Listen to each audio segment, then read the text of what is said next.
Okay, we're good to go. So here's the intro slide. Let me just go ahead and introduce our panelists. We've got three publishers to speak with today. First of all, we're going to be hearing from Cecile Wehrman, the publisher of journaltrib.com from Crosby, North Dakota. Welcome, Cecile. Thanks, Matt.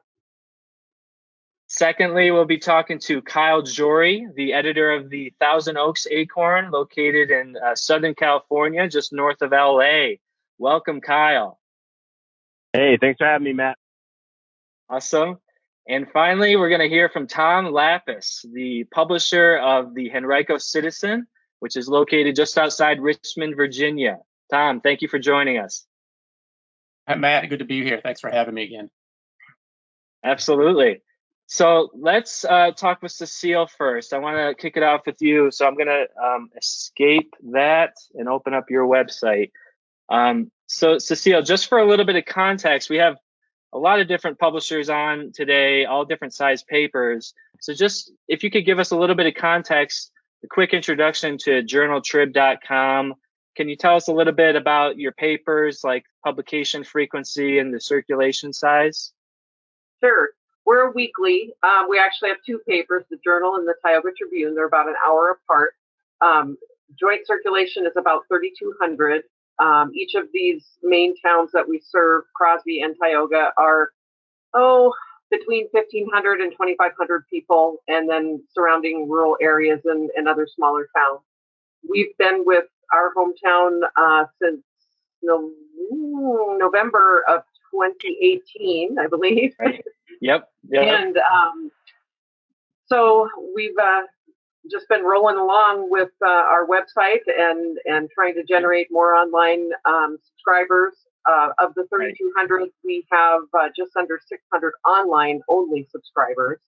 And we've seen those numbers go up about, I want to say about 40 in the last couple of months. Okay. Okay. Excellent. So that's great news, and your traffic has done really well too. Looking at the monthly page views, I kind of delineate this pre-COVID and post-COVID. Pre-COVID, you were around 32,000 monthly page views.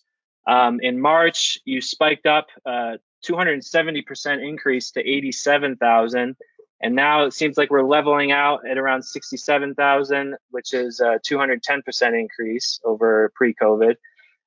So let's take a look at your site here. I've got it up on my screen and hopefully everyone can see that. Can you tell me a little bit about your donations program and, what prompted you to launch this?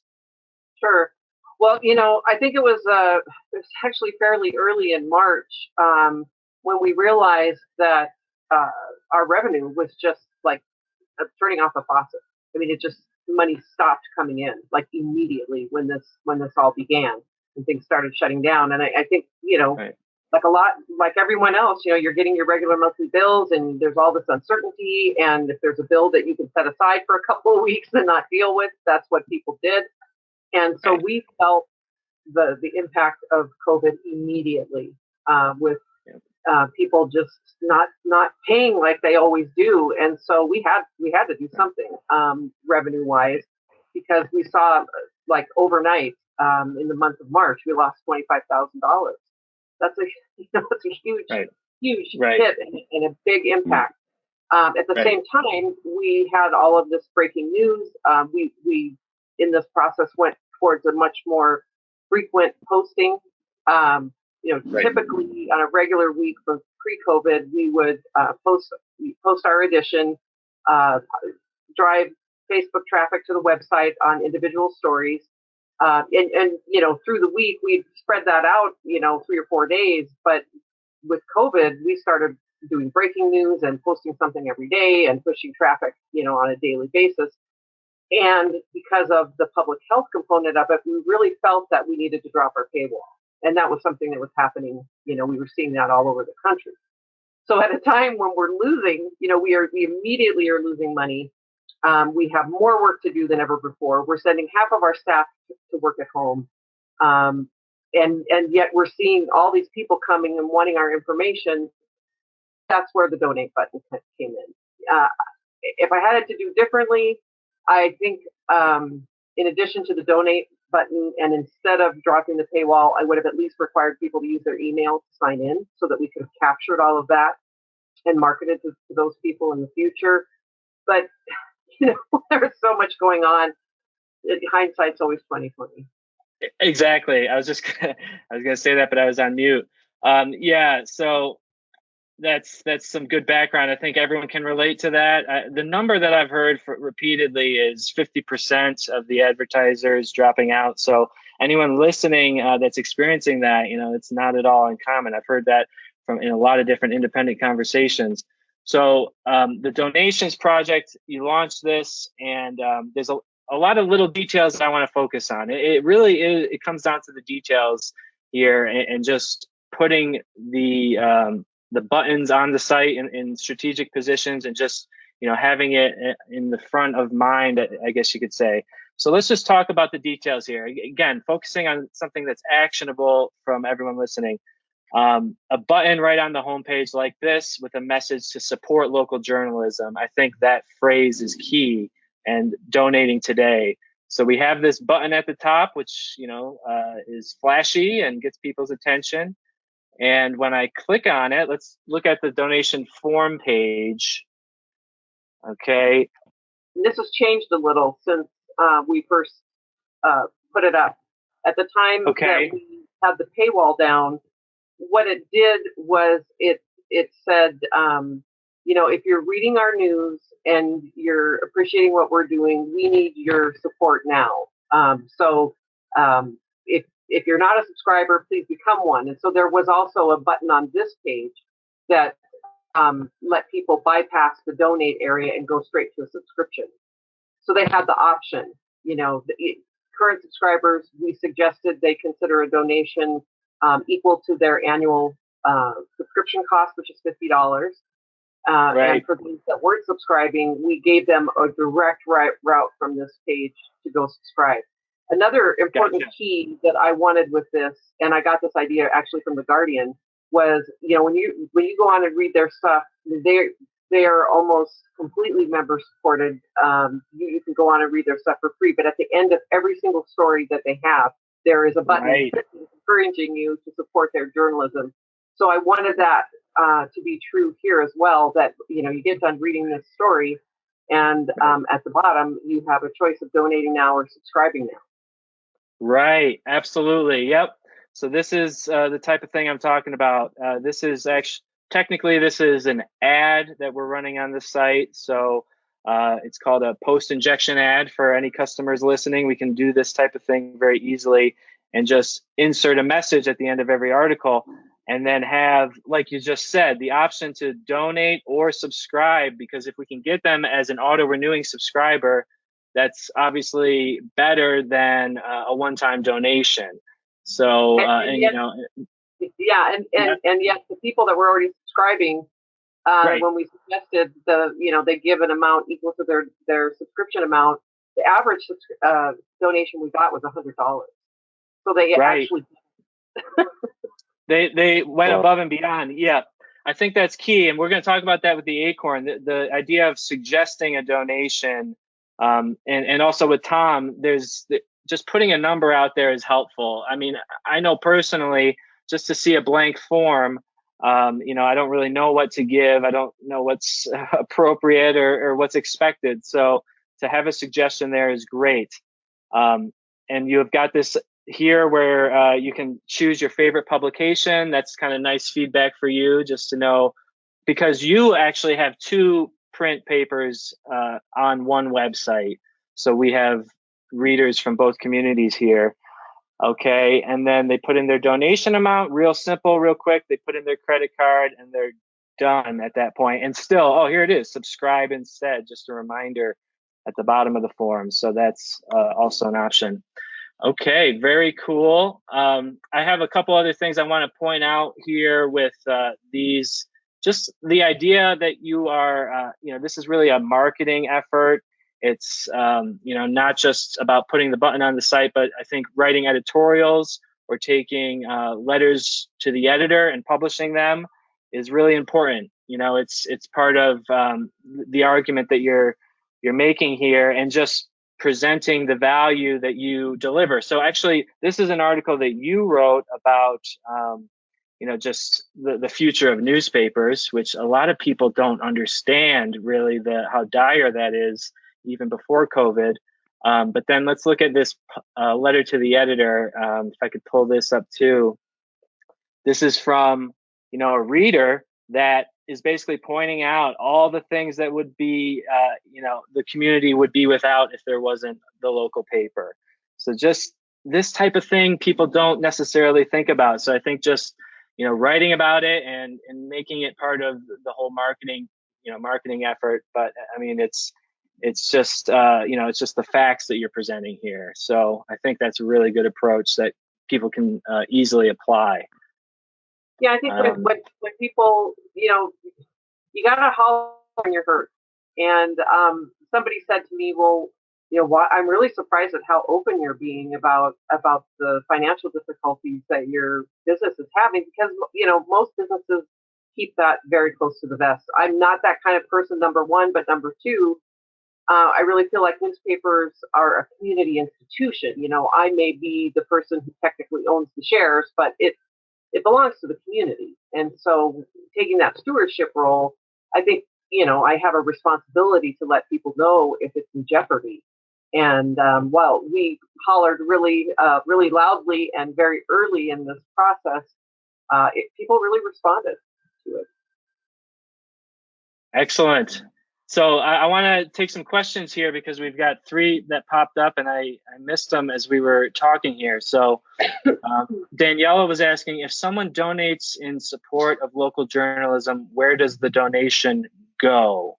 So that's it's simply going to go straight to your Stripe account in this case, right? So it goes right to you. I guess I thought about that wording, are people going to think that's going to some kind of a fund or something? But I think it's pretty clear once they get to our page that, if you're supporting our operation. Right. Okay. Makes sense. And Bruce is asking about putting the paywall back up. And actually, just to clarify, the paywall is back up at this point, right? So we have put the paywall, but it was down for a period. And the paywall settings, it was over a month, I believe, or right about a month that we kept it down. And, it's a tough call. We were getting more donations when the paywall was down, but you can't, it's not sustainable. You can't operate that way in the long term. So now we're doing things like lowering our weekly subscription price so that you can access a single article or basically a week's worth of news for $1.99. And so I feel like, if there is critical news, we'd still put it up for free access. But if there's anything else anybody wants to read, that shouldn't be a barrier to anybody to be able to pay $1.99. Right. Gotcha. Okay. This is another good question here from Daniela. Can you accept donations without being a non-for-profit? And this is something I don't see why not, but I mean, it's also right. It is an interesting question, just because there is, we'll talk a little bit later with Tom, this program with the LMA, where I think the only difference is that you can't tax deduct these donations. Right. And that's the difference, that LMA has this program where they can be tax deductible because they are a nonprofit. So you're really donating to LMA, and then the money is getting forwarded to the paper. So really we didn't put up any kind of a disclaimer or tell people that their gifts are not tax deductible. But when it's a private business, I think it's implied. Most people understand, and in fact, we actually had a couple of donations for $500 each, and the people never asked, "What are you using the money for?" or "Can I deduct this?" I mean, if they're a champion of newspapers and they want to give and they want to help, they're not concerned about that. Excellent. Okay, good to know. I have a question here from Jennifer. You kind of just alluded to this, and I think Kyle might mention something about this too, because he did in our last conversation. any kind of negative feedback at all in terms of asking for donations from this? Has anyone said, why are you asking for donations or anything at all? It's all been positive, it sounds like. Yeah, no, I have not had a single negative comment. The only negative thing that's happened throughout this was that we did make an application for a grant to our local sales tax fund, and they did not initially support it. But I think it had more to do with the fact that we were like the first local business coming forward saying, hey, we need some assistance here. And so it kind of took them off guard. And then later, that same group ended up approving $5,000 grants to literally any business that applied, up to $125,000 in one of our towns. And so we did get that grant. So we got a $5,000 grant from that. We got a $10,000 grant from another city sales tax fund. And we were just notified last week that we got a $60,000 grant from the foundation that actually is tied to one of the founding family of the newspaper, that is going to allow us to, it's going to give us some operating money. It's going to allow us to launch a subscription program for school children for 800 kids and families in our readership area. They're going to have free online subscriptions for a year with that money. And then we're going to take a small portion of it to explore nonprofit status to see if that is something that might make sense longer term. Wow. Congratulations on that grant. That's amazing. That's news to me. I'm glad to hear that. And I want to talk more about grants. We're going to circle back around, I think, and have a discussion once we speak with everyone. So for now, thank you so much, Cecile, for kicking this off here. Just so that we have time for everyone, I want to move on here to Kyle at the Thousand Oaks Acorn, who's calling in. And let's take a look.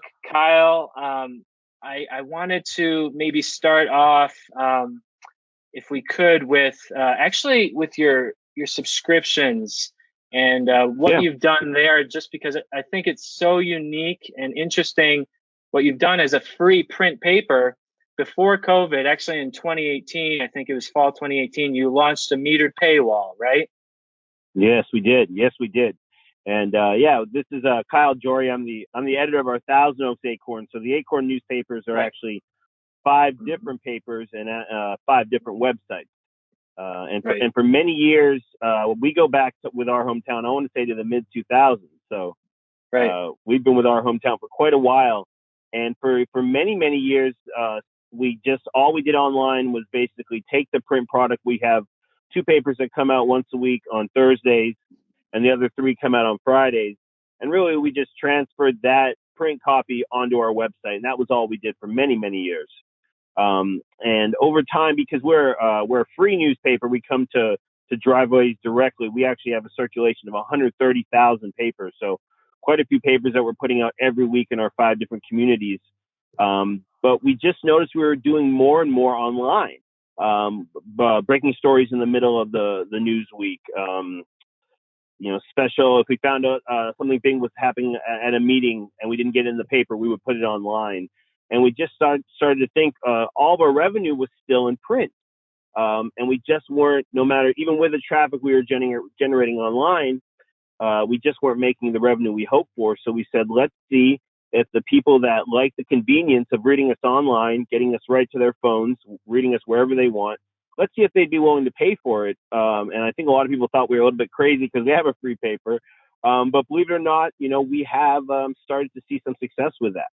I think it's tempered by the fact that, if you want to still pick up the paper, you can. But little by little, and especially over these last few months, the subscriptions have started to come in. And that's become a real part of our revenue stream, where for many, many years it wasn't. Sorry, I have some background noise, so I have to keep muting myself. But yeah, that's right. And I remember being there during the paywall launch, and there was a lot of questions, but I think it's been a huge success. And you guys are a living example that a free paper should not rule out the fact that they can charge for online, especially with a metered paywall. It still has that free kind of feel to it. So it's not a hard paywall where you shut people out completely. But it still is a paywall. So for the heavy users, they will pay because they need this information. So let's talk about the impact on COVID here, or from COVID. Just talking about the Thousand Oaks, before COVID, you had about 100,000 monthly page views, doing very well there. You've been growing every year. Thanks to your efforts as the editor, you've really driven that fantastically. And then in March, we saw a 226% increase to over 226K. That was the peak, and it seems like you're settling in at around 190, almost 200% increase from pre-COVID. So it's a similar story to Cecile, and also, as we'll see from Tom, roughly twice the traffic. So yeah, I mean, it's Cecile. She hit the nail on the head. I mean, I can say almost exactly what she said. I mean, it was this unique thing where our print advertisers and clearly, being that we're a free paper, I mean, we rely so much on our advertisers. So I don't want to sugarcoat it. This is certainly a tough time for us. But these steps we've taken have helped a great deal. But yeah, what we started to see was, even as advertisers were fleeing, our online traffic was going through the roof. So, we just said, how do we capture this? How do we, use this as an opportunity as best we can during a difficult time? But as you pointed out, we also made a difficult decision to take down our paywall. But unlike, So, we were running into people. We kept it up, I want to say, into April, and we were getting pushback. People saying, hey, other papers are taking down their paywalls. We need this information. And our publishers made the call to, hey, we'll take it down. But I think what was key, and was with your advice, what we did was we required people to register. So provide their email address, their phone number, their name. Right. And you'll see, I mean, we now have, I want to say, just on the Thousand Oaks Acorn, close to 4,000 of these now free registered subscribers, which is, what is 6 times our regular subscriber rate. So that, part of us, we are still getting, I should note, since we've taken down the paywall, we are still getting paid subscribers. Not certainly at the rate we're getting the free registers. But the hope there is, at the end of this, we're going to be able to, and this is going to be absolutely critical for us, turn those free registered subscribers, some of them, hopefully as many as possible, into paid subscribers. Exactly. Right. And that's exactly what Cecile was mentioning earlier as a potential strategy here. So to have not really take down the paywall, exactly. The paywall is still there, but you just create this free registration option so that people, when they come to this page, there is the reminder that you can still support local journalism. Again, that phrase, you can either subscribe or donate to support us. But, if you want to take it for free, go for it, So then they just need to give their name, email, phone number, just some basic information. They're basically setting up an account, a free account. So it's like a registration wall now, in a way. And then when they create that free account, they automatically go on your newsletter list, correct?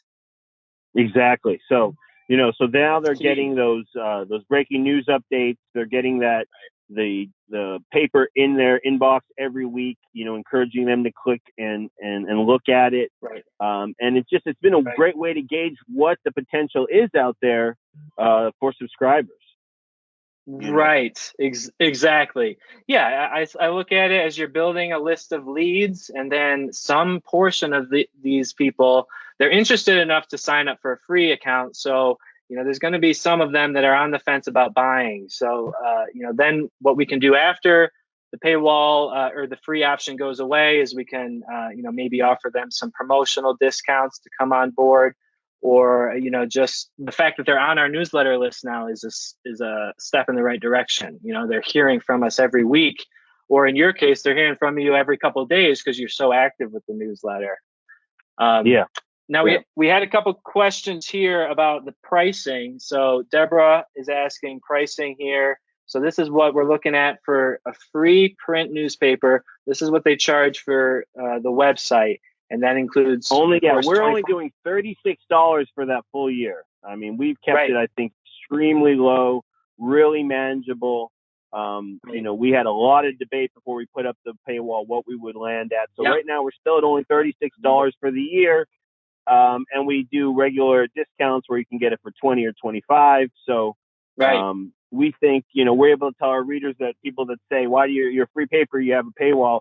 Well, we're able to shoot back, hey, we're talking 75 cents a week. It's not a lot to keep local journalism going and keeping, so again, you just have to really, like Cecile said, remind people the value that your publication brings and let them know what it would be if it wasn't around. Remind people its value. And then when they see that value, even in a free paper, again, people will step up to support. So now we're taking the paid subscribers, as well as we are also, like Cecile said, we're doing donations as well. So it's just getting that buy-in from your readers to say, in the past, we would just say, hey, follow those advertisers, shop those advertisers. Now we're able to say, do that. Plus, here's another way you as a reader can support your local paper. So. Yes. Yeah, that's key. Yep. I love that. So the donation option is there for people that are already subscribers. You also have gift subscriptions, which is another approach to the same concept as far as I see it, because, a fan of yours, someone that's already actively subscribing, can still buy another subscription for a daughter, son or daughter, or grandkids or something like that, to kind of get them interested in the paper. I think that's really important to have these alternatives for the people that are really your biggest fans. Exactly. Yeah, we had launched that around, the holiday season, trying to tie it in with, Christmas and Hanukkah gifts and buy the gifts of local journalism. But now it's become an outlet for people, you're right, that want to go above and beyond. And we had one reader who actually has a big social media following that did a donation drive for people to give money. And then she did a drawing to say he would get 10 free subscriptions to the Acorn. So we're giving people the potential to do stuff like that. And, come when the schools come back, we're thinking about saying, hey, buy a local family access to the Acorn for a year, tying it into, just giving. And that's been a big help as well. Excellent. Yes. You brought up a point that I wanted to mention, the local blogger that kind of had that contest. So, there's opportunities to reach out to people in the community that have this kind of reach and they have their own audience to kind of partner up in that way. I want to hit this question. This is a good one. Do you have any idea what is the most popular product, Kyle, in terms of all these different options for the subscribers? What do you mean by product? You mean just by like how the most purchased subscription? Is it the annual, the 6 month? Yeah, by far, yeah. In terms of the paid one, with $36 for the full year, far and away, it's been our number one choice. I think most people, we only just charge once. But yeah, you've seen, like I said, with the obviously the free subscriptions, those have. Right. It's the most popular now. Right. But we have, we've put the donation button out there. And I think, like Cecile said, some of the biggest success we had, and she made a great point, is being able to be transparent. We expect that of the governments we cover, but being transparent about the situation, we're going through financially. Those were when we had the biggest response. We had to do some furloughs, and we were open and honest about it. And then we let people know, here's a way to help. Here's how to give back and prevent this. And that's when if you are real honest with your situation, people will respond in kind. You might be surprised. So I think that's a good point she made. Right. Absolutely. How about single issue sales? Is that kind of in the minority there in terms of numbers, or is that somewhat? I would say so. I don't have them right in front of me. That's okay. Time, but by far it's the year or in the 6 months. Okay, excellent. Sounds good. Okay, I think we hit the main points that I wanted to cover with Kyle. So, and we'll probably circle back, because as you can see, there's a common thread between all three of our speakers, but they're all doing things slightly different.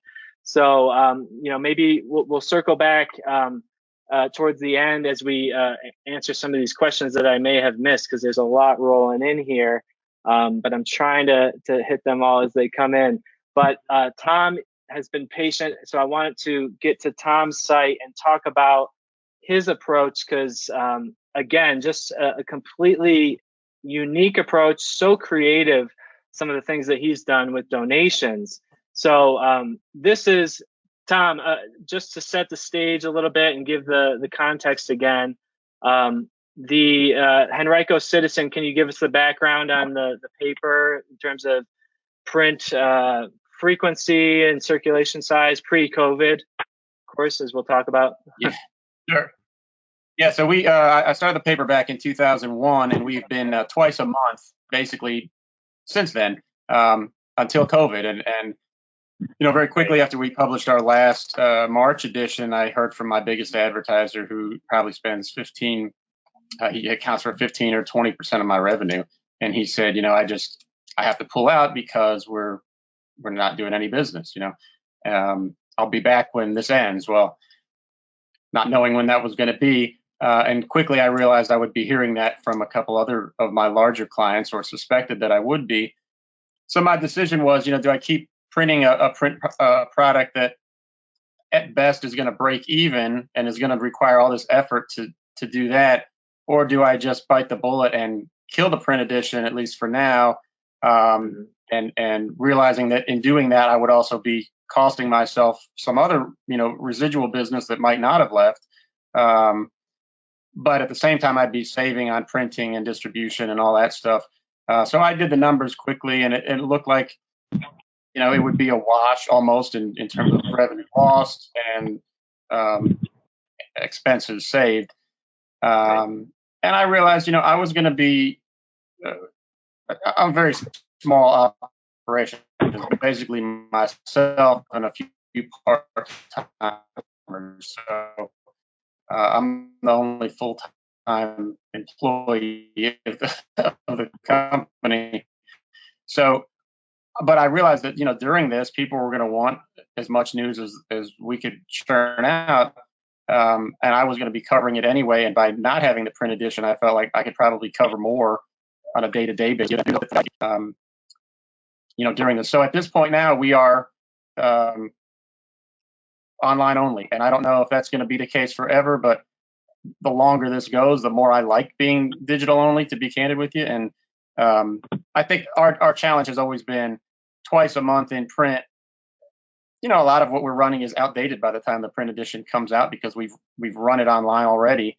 So I don't necessarily have the time to go back and add something to a story for print. I don't have the manpower to write a lot of print only stories. When we're writing something, I'm putting it online for the most part.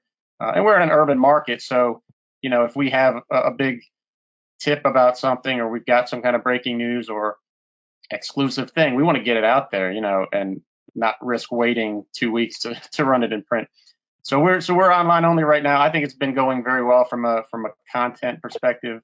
We're posting every day, and I think the readership shows that it's been well received too.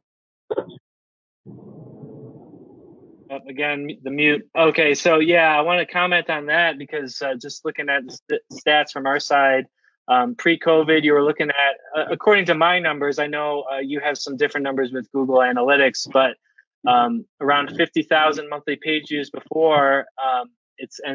You've steadily increased up, which is interesting. In March, it was a 20% increase, and in April, we're now looking at a 100% increase, roughly double. And the numbers are slightly differently, but I think your numbers still showed that they doubled, or pretty close to that. So obviously, people are going here and checking the site every day. So let's talk about this, because I really think you've embraced digital in such a complete way. You're really hitting all the different platforms.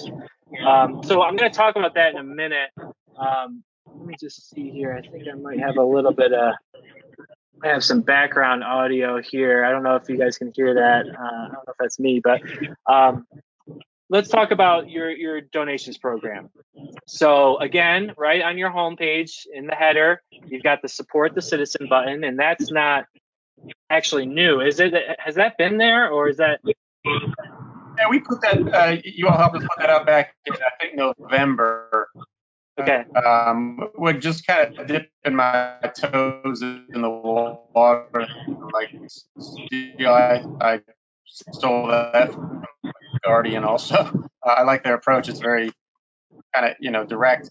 And I thought, I realized that at some point we were going to have to put it up there for people to passively, if they happen to be on our site, they wanted to click it, give some money, great. We didn't really do a concerted, full out effort to ask for money, but we started that process. We probably collected $1,000 over, a couple months without really calling for it. So nothing sustainable, but or sustaining, but something.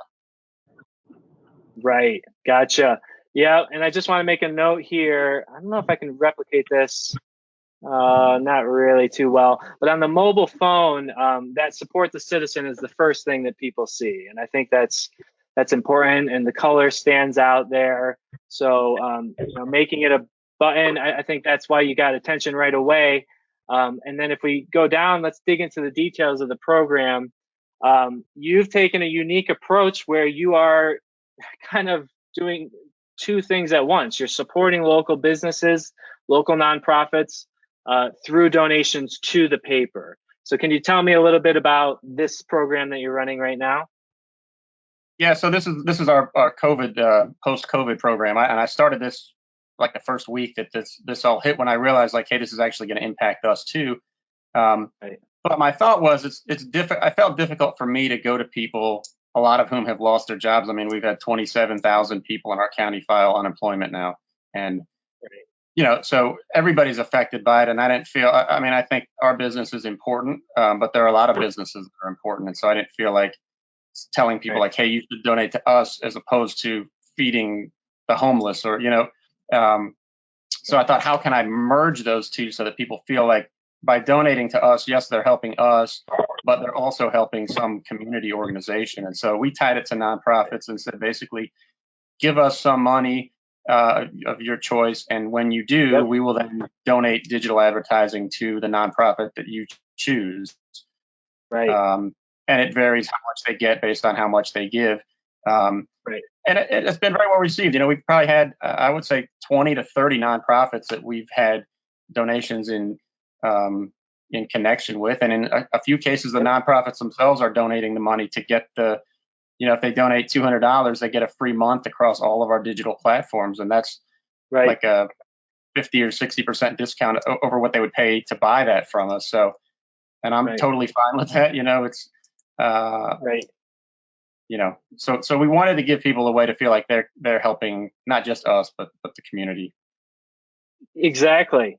Yeah. So, and I want to tie that back to Cecile because she mentioned how this is going, how her grant is kind of, it reminds me of your program. But before we get into that, I just want to kind of break this down a little bit more. You said you have a six platform digital advertising package. So can you break that down for me a little bit? Because I just think like I said, you're really making use of everything that's out there. And I think a lot of publishers could learn from you. Well, what we do is, so as part of that package, they obviously get an ad on our website over on the right-hand side there. Part of our package also is a takeover ad, which I really like a lot, which runs. Where? If you click on that? Community, community should have one. Let me just put up a new tab here. One of these articles, right? Oh, there it is. It's actually on the community category. Very nice. So this is your takeover. That gives a lot of exposure. Within an entire section, you can set it to run only in community or only in, the dining section or whatever. So they get those two ads on our website. Then they get an ad, 3 ads a week in our daily email, a news update that goes out Monday through Friday. They get a couple ads a month on the daily podcast that I do Monday through Friday. And then they get ads across our social media platforms. So I think once a week on Twitter and twice a month on Facebook and Instagram. So that's the package. And, I feel like it just gives them a lot of different ways that they're out there, hopefully reaching the community, reaching potential clients. And we can say hey, there's a lot of value here because, we've got 14,000 or so followers on social media. We've got about 12,000 people getting our emails every day. So there's a lot of eyeballs that will be, seeing their ads. Exactly, and that's the point. At the end of the day, advertising is about getting people's attention. No matter where they are, we have to be there. So whether that's Facebook, Twitter, on the podcast, we could do a whole conference on your podcast. Maybe we will sometime get you and Kyle back on here, and we can talk about how you guys are doing podcasts. But I want to just point out, this is also news that you gave me yesterday, the fact that you actually were one of 3 publications in Virginia to get the Facebook journalism grant, right? Yeah, we were real excited about that. I mean, it was, thank you. It was, it's a kind of a temporary lifesaver. I mean, honestly, like everybody else, I didn't really know what was going to happen. I mean, I've been working from home for the last 2 months, and I figured, worst case, I lose all my advertisers. I'm still going to be home. I might as well, be a journalist as best I know how for whatever period I'm going to be here. I'm not going to be doing anything else other than watching 2 kids. And so I thought if we can get some donations that will at least sustain me and my team of 3 other folks. And we've raised about $6,300 or so from about 130 donors, so $50 a pop, which would have sustained us for a couple months probably. But yeah, the Facebook grant was big. I mean, it's now going to allow me to hire a few freelancers and some videographers and just expand our coverage in different ways. And part of what we're doing, and I think maybe what they went for, is that we're going to replicate a program that we did initially after COVID started, which is we are going to offer 10 small businesses in our county of 25 people or less the chance to apply for a 3-month digital package with us. So across all those platforms that we just talked about.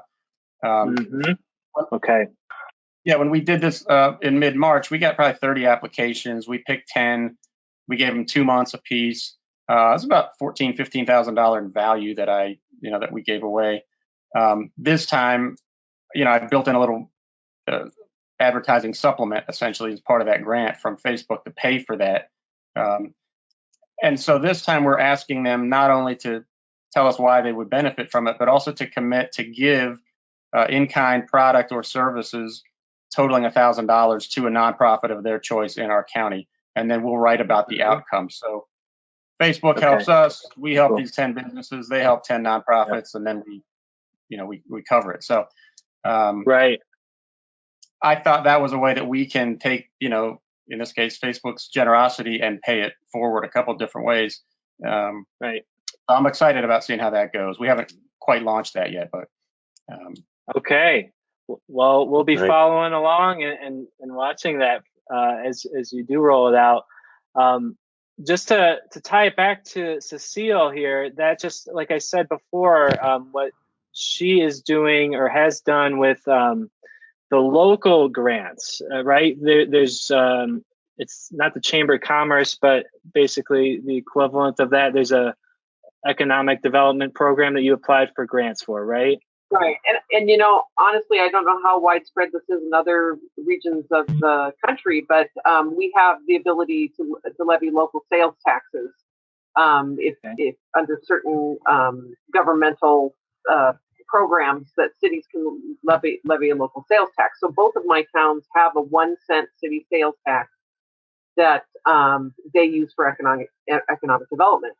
And, they use that for low interest loans to new startups and trying to attract new industry and that kind of thing. And so often, the businesses that are there, doing business, we cover, that, they're trying to bring someone new in. Well, what about the people that are here and we're struggling and we're trying to keep going? So my pitch to those sales tax boards, which, they're more oriented towards creating new wealth or bringing new wealth into the community rather than retention of business. But I argued to them that in this historic time, you have to help the businesses that are here because this is a crisis of magnitude we've never seen before. So said, give me a grant for $10,000. I will turn around and give $10,000 worth of advertising to small businesses. So it's very similar to what Tom is doing. In that, I got the grant, but I'm fishing it out to, regular advertisers, but also new advertisers who have never placed with us before. to say, hey, here's an opportunity, and we just set it up to where each business is going to have $500 to spend. In our papers, that amounts to a 2-column by 4-inch ad for 8 weeks, free. Okay. Mm-hmm. Yeah. And right. It appears online as well. And so there's a couple of them that have never advertised with us before, and I urged them to do sort of a coupon thing, or, you have to bring this to get this offer, so that they can also use it as a test of whether, print advertising was doing something for them. And, I hope that they become advertisers in the future that actually pay. For our existing customers who have various contracts with us for, our booster pages and things like that, some of them are using the funds to just cover their monthly boostering type of costs, and others are doing additional advertising. And it has been so fun for me to give to them, to call them and not be trying to make a sale, but say, hey, let's have some fun with this, do some color this time, do a bigger ad. And I think the goodwill that I'm getting from doing this, from cooking up this idea and offering it is huge. And then our other town did 5,000. So together, $15,000, either $400 or $500 of free advertising all together, to, a couple, 3 dozen businesses is been really fun and very, very beneficial for us as well. Oh, absolutely. Yeah. I mean, if it's a way to just, if nothing else, get your foot in the door with the advertiser and, demonstrate the value, get them some results. You're doing a lot of interesting things on the site. One thing I want to give a shout out for, I don't know if Reining's on the call, but you're using this friends to follow feature, which is this something that you offer as part of the package, or is it just the print ads and the web? The way we do our web ads, we've limited it to only 18 premium web advertisers who have a ad block on the right-hand side up above, and then they get to link their Facebook page through this Friends to Follow widget as well. Right. And so it really keeps the value for those customers very high. But there are a few of them that I lost one right off the bat because these people are paying between $150 and $350 a month to be on our website. So some of them are using this money to cover those costs for a month or two, and so that we can keep them on there. But right, I gotcha. Okay, makes sense. Okay, well, I want to try to keep this whole conference under an hour, so we're going to start to wrap it up here. But I just want to circle back around to on donations. I don't think we really heard from Kyle and Tom specifically on the reaction to donations, and there's been another question on that. And just, in terms of also, I think we went into more depth with Cecile. So let's start with Kyle. How did you go about promoting the donations, and how has the response been from readers? Oh, did we lose Kyle? Might have lost Kyle. I don't know. I know he did. He said he might have to jump off a little early, so I think we may have lost Kyle there. But let's talk to Tom. So, just break it down for us again. Just again, like how simple this can be to execute something like this. You're putting the button on the site, so that's one way to promote it. Are you doing any print advertising with this, or how else are you promoting it? We didn't really do any before when we were printing. We didn't put much in there about it. Again, that was kind of pre-COVID, but as you mentioned earlier, we got kind of set up with the local media association, and they have this program for anyone. Anyone can join. We're not even a member of LMA at this point. They've opened it up to any publication in the country that wants to join. They kind of set it up for you where you can just have people make a tax-deductible donation to them that comes to you. We started that probably almost a month after we had set up our initial page in March.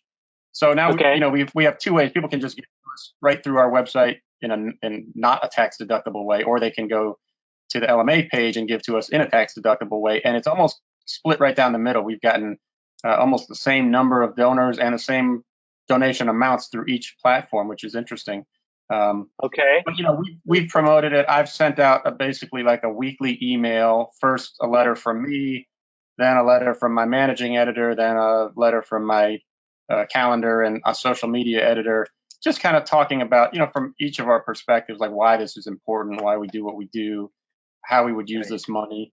If I had more time, I would have had and I still hope to do it to some extent, but a more, regimented plan of here's how we're going to do it on social media. And we've done a lot of promotion on social media.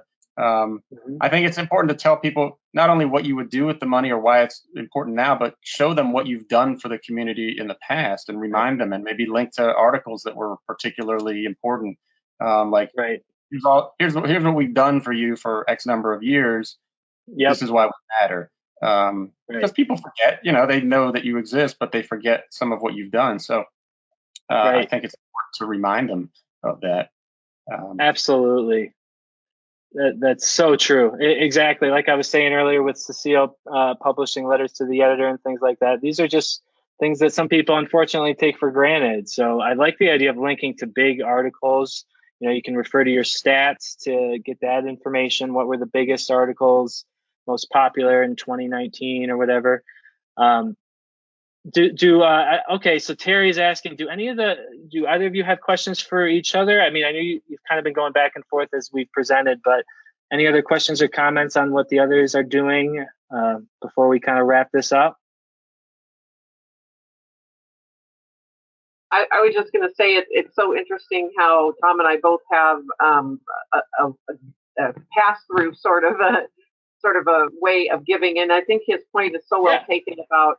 I came to realize that as loud as I was hollering, like he said, everyone's hurting. And so it is a real, I think you do have to be careful about how you make your case. But when you stick to the fact that without us, all of the other stories can't get out about all the other people that need help, and you tie it to that value, I think it's going to be well received. And so we just have to keep putting it out there that we are a key cog, and people are recognizing that. Right. Yeah, absolutely. I think it is important to to be consistent with it when you're asking for donations. Like we're all kind of afraid to do that initially. I know I was, but I wasn't. I've kind of realized the people who support you are not going to be offended that you're asking. A lot of them may give, but a lot won't, and that's fine. But they're not unsubscribing. I'm not getting a ton of unsubscribes, a few people here and there, but that's common. We've actually averaged like 20 to 30 new email signups every day through our website without us promoting it. So that tells me that there's, if I lose 5 people a week because I'm emailing a request for donations, I'm gaining 100 a week. So, and I think you just kind of have to be consistent with it. And that's one thing that the LMA has preached to everybody too. Yeah.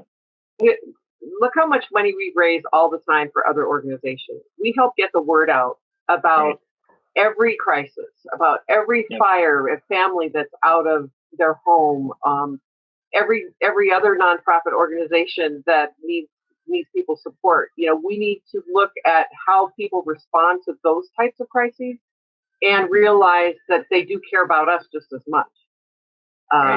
So I think as long as we're respectful and careful about how we make that pitch, I don't see any reason that people won't respond. And everything I have seen shows that they will. And it's really nice to hear some nice things for a change. Have people writing you letters saying how much they appreciate you. And they were silent before, but they were out there. Right. Exactly. Yeah, exactly. I think that the take home, there's so many take homes from this. And again, I really appreciate you all so much for all the attendees for joining us, but especially our speakers for taking the time to share your experiences. I think that one of the biggest take homes is if you don't ask, you're not going to get it. I mean, people are not going to just say, can I give you money? Like it just doesn't happen. Exactly. Right. You miss 100% of the shots you don't take, whatever saying you want to use. It's been said 100 times, but we have a comment here from Deborah. She actually says that she has 3 small weekly papers, and they raised over $70,000 through LMA donations. Congratulations, Deborah. That's fantastic. I'm wondering where you're located, Deborah, if you want to drop it, if you're still here. And I think I answered most of the questions here, but they've come at me so quick. I may have missed 1 or 2, so I'm really sorry if I did. The only other thing I wanted to mention was I think there was a question from Marlon about Cecile's e-edition. And this is kind of a nice transition. Okay, we got 1 minute left here. This is a perfect transition. So, Cecile, who handles your e-edition here? Is that a third party or no? That's Our Hometown, right? Right. Okay, so this is the Our Hometown e-edition. This comes with your website. So if you like what you see here, I don't know if he can see. He probably can't actually see the e-edition unless he's logged in. But that is how we do these e-editions. Is it's all integrated with the WordPress site. So that is part of our offering. Whether it was adding the donate button or tweaking that, or any of the things that we've done with doing more breaking news and more newsletters, you guys at Our Hometown have made it so easy. I basically just dream up, here's what I want to accomplish, this is what I want it to look like, and boom, the next day it's done. Awesome. Nice. Awesome. Well, thank you for that feedback. Really appreciate that. So, sorry, were you gonna say something, Tom? I didn't want to. I second that. It's been. Oh, I definitely don't want to interrupt that. Yeah, thanks, Tom. It's been good. It gets done very quick. Yeah. Awesome. Thank you so much. It looks like Deborah's located in Westchester County, New York, Scarsdale, by the way, second wealthiest community in the U.S. So, that's why the context of every publication is important. But thank you, Deborah, for that feedback. All right, I just want to wrap this up now. Thank you again, everyone, so much for joining us. We've got a bunch of people on the call. I think a lot of these folks are with Our Hometown already, but for anyone that isn't on Our Hometown, just a little bit about us. We're founded in upstate New York about 23 years ago. We currently manage hundreds of weekly newspaper websites all across the U.S., deliver 8 million monthly page views in an average month pre-COVID. But again, as you saw from these stats, it's doubled in April 2020. We're built on WordPress. We have integrations with Adobe InDesign and Google Docs. We do iOS and Android apps. Cecile uses our PDF to HTML conversion. So she just sends us the print edition every week and we put it up. And so does Kyle. And that works pretty turnkey for you, right, Cecile? Oh, yeah. Yeah. No, it's great. Well worth the money. Awesome. All right. Appreciate that. And if you need any help with your website or just want to learn more, please contact us at our-hometown.com. And we would love to set up a free demo and quote for you. So that's it for our first virtual conference. Thank you, everyone, again, so much for taking the time. This went off really smoothly. So we'll talk to you later, Cecile and Tom. I appreciate you joining me very much. Thanks for having me. Kyle, if you can still hear me, thank you. And we'll talk to you all later. Thanks again.